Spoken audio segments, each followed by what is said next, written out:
He clashed with Carmelo Anthony, brawled with Gary Payton, drove Kenyon Martin to the edge. To NBA players, he wasn't just a coach, he was the villain. But here's the twist. George Karl is one of the winningest coaches in NBA history. How could one man win so many games and lose so many locker rooms? Stick around, I even share my personal interaction with George Karl. Karl's philosophy was simple: the team trumped any star. He demanded toughness, accountability, and grueling practices. His Sonics ran a relentless defense-first system that choked opponents. His Nuggets turned chaos into 50-win seasons.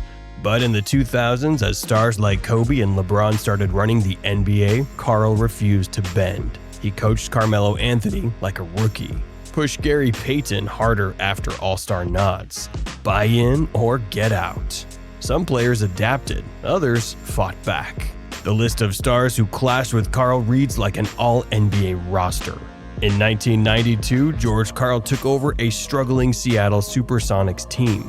And in second-year guard Gary Payton, he inherited a fiery, trash-talking point guard with all-star potential. At first, it seemed like a perfect pairing. Karl's aggressive, fast-paced system matched Payton's intensity.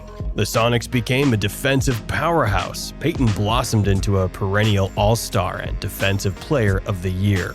They reached the 1996 NBA Finals, pushing Michael Jordan's Bulls harder than anyone that postseason. But behind the scenes, the Karl-Payton relationship was turbulent. Payton was famously stubborn, and Karl, never one to back down, pushed him harder than anyone else. Their arguments weren't private either. In one infamous 1995 playoff game against the Lakers, Karl benched Payton for getting into a heated sideline dispute, a move that stunned both fans and media. When asked about their relationship years later, Payton didn't sugarcoat it. George Karl is a dictator. He talked more than he listened. Payton respected Karl's X's and O's. He even credited Karl for helping him become tougher mentally. But he resented the way Karl criticized him publicly, often calling him out for his shot selection, emotional outbursts, and leadership. By the late 90s, their success wasn't built on trust, it was built on tolerating each other just long enough to win. When Karl was fired by Seattle in 1998, Payton wasn't shy about welcoming the change. In 2003, Denver drafted Carmelo Anthony, a teenage phenom with sky-high expectations. As a 19-year-old rookie, Melo immediately led the team in scoring, 21.0 points per game. Took Denver from 17 wins to 43 wins, a 26-win improvement, and their first playoff appearance since 1995. To guide him, they turned to George Karl in 2005. Almost immediately, the basketball world predicted beef. They were right, and Karl wasted no time proving it. Karl demanded Melo fit his team-first system. The trust between star and coach eroded, quietly at first, then publicly.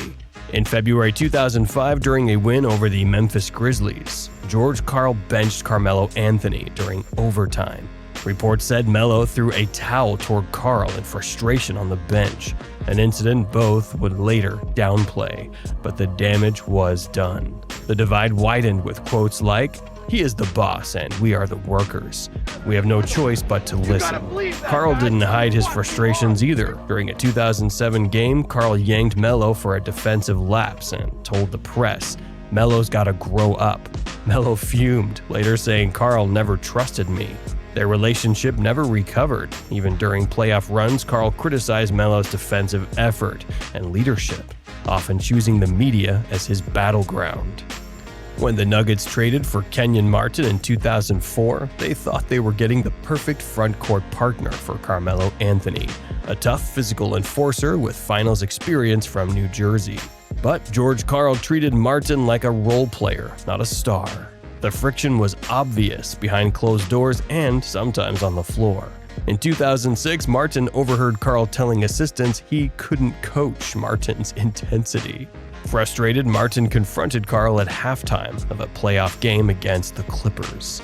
The confrontation got so heated that Denver suspended Martin for the rest of the playoff series by his own team. Afterward, Martin didn't hold back. He blasted the Nuggets organization, and while he didn't name Karl directly at first, everyone knew who he meant. Years later, he made it official, posting, "George Karl is why free agents stayed away from Denver." To Martin, Karl wasn't just tough. He was a coach you couldn't trust. Martin accused Karl of favoritism, backstabbing, and disloyalty, the ultimate betrayal in a locker room. Even after both men moved on, the bitterness lingered, with Martin repeatedly calling out Karl in interviews and on social media. In Kenyon Martin's eyes, George Karl wasn't just a bad fit. He was the reason Denver never reached its true potential. For George Karl, conflict wasn't an accident, it was a feature. And it wasn't just fights, it was hypocrisy. Karl preached loyalty but threw players under the bus. In 2002, he trashed Ray Allen to reporters, calling him too soft. In 2009, he blamed his Nuggets playoff collapse on poor leadership from Melo and J.R. Smith, never himself. Players felt betrayed, disposable. Karl thought pressure forged character, instead it forged resentment. Think Karl's bad blood faded after retirement? Think again. He wasn't done taking shots. In 2017, he dropped Furious George, a memoir that scorched the earth. He called Carmelo selfish and overrated, said Kenyon Martin's issues stemmed from no father figure, blasted modern players as entitled and soft. The backlash was brutal. Melo fired back on X. "This man still talking after all these years? Let it go." Martin called Karl a clown in a podcast. Even ex-Sonics like Detlef Schrempf tweeted, "George, you're embarrassing yourself." Karl doubled down, tweeting, "Truth hurts," but the damage was done. Furious George didn't just burn bridges, it proved Karl's era was over. Under the anger was a coach who felt the NBA had left him behind. And yet, Karl kept winning. 1,175 career wins, only 5 coaches have more. He took the Sonics to the 1996 NBA Finals, revived the Nuggets with 50-win seasons, won Coach of the Year in 2013, then got fired weeks later. Players like Shawn Kemp, who became a star under Karl's system, and Chauncey Billups, who praised his preparation, thrived in his structure. His fast-paced, defense-heavy system was genius and prefigured the Warriors' small ball revolution. He outsmarted Phil Jackson's triangle in playoff upsets. But every win came with a cost. Even in 2013, his Nuggets locker room was a powder keg. Andre Iguodala called Karl's micromanaging suffocating. Karl could coach circles around most. He just couldn't keep his players on his side. So, what made George Karl so hated? It wasn't just the tough practices or the blunt criticism. It was the hypocrisy. Karl demanded loyalty, but didn't always show it back. In 2002, he publicly criticized Ray Allen and Sam Cassell. In 2009, he refused to defend his players in the media after playoff collapses. When things went wrong, Karl's finger pointed outward, never inward. Players felt disposable, betrayed. And when a coach loses the locker room, tactics don't matter. Even the greatest X's and O's can't overcome resentment. I met George in the Nuggets parking lot after a game. It was past 11 p.m., and he signed autographs for every kid. Even as players walked by, George had a soft streak. So, was George Karl a genius or a self-saboteur? Well, he was both. His systems were brilliant, decades ahead of their time, but his stubbornness and disloyalty broke his teams.